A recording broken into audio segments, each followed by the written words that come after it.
Hello, my name is Munize Jahangir. I'm from Pakistan, from Aaj TV. And my question to you over here is that the Foreign Minister Bilawal Bhutto Zardari made a bold move by coming here. And it is being seen as a breakthrough. He is also being criticized. But how do you, India, see it? Do you see it as a breakthrough? And what will be your roadmap in the future to resumption of at least diplomatic ties with Pakistan? So, perhaps 4 questions. I'll hand over to you, sir. देखिए 3 सवाल जो हैं वो पाकिस्तान पर थे, एक सवाल जो है वो चाइना पर था। तो ये 3 सवाल जो पाकिस्तान वाले सवाल जो हैं मैं एक साथ लेना चाहूँगा ताकि because they are overlapping question. First of all let me say this, as a foreign minister of an SCO member state, Mr. Bhutto Zardari was treated accordingly. As a promoter, justifier, and I'm sorry to say spokesperson of a terrorism industry, which is the mainstay of Pakistan, his positions were called out and they were countered, including at the SCO meeting itself. So let me come to the specifics. On the China-Pakistan economic corridor, this so-called corridor, I think it was made very clear, not once but twice in the SCO meeting, that connectivity is good for progress, but connectivity cannot violate the territorial integrity and sovereignty of states. So this has been our long-standing position. Nobody should have any doubt about it. And I assure you, those who are in the room today had no doubt about it. I made sure of that. Regarding आपका दूसरा जो था वो G20 के बारे में था. Now, you know, I don't think there is a G20 issue to debate with anybody. Certainly not with a country which is nothing to do with the G20.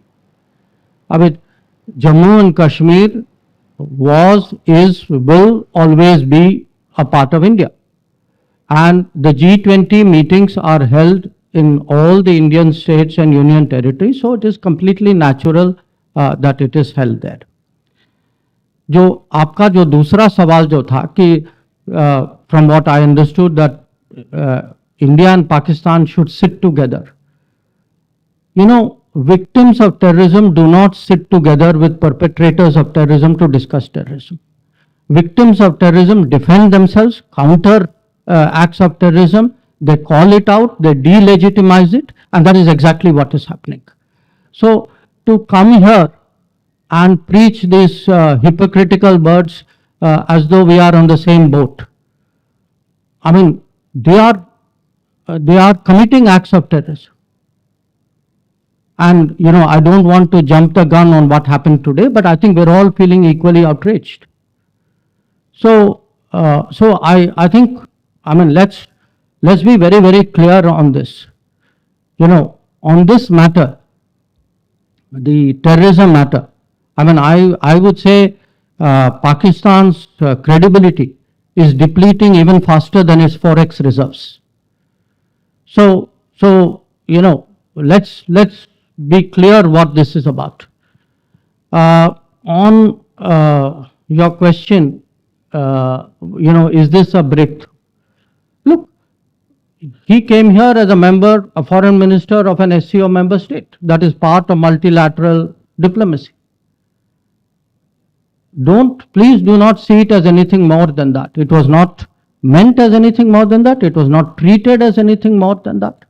And I think nothing that from what he said or what I heard he said deserves for this to be treated more than that. The China question. Look, my understanding of what the Chinese said, I think they used the word stable, if I'm not mistaken. I don't think that's the issue. I think the issue is that there is an abnormal position in the boundary areas, border areas, along the boundary.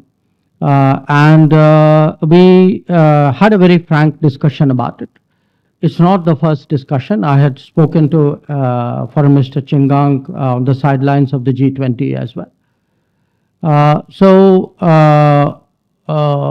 We have to take the disengagement process forward.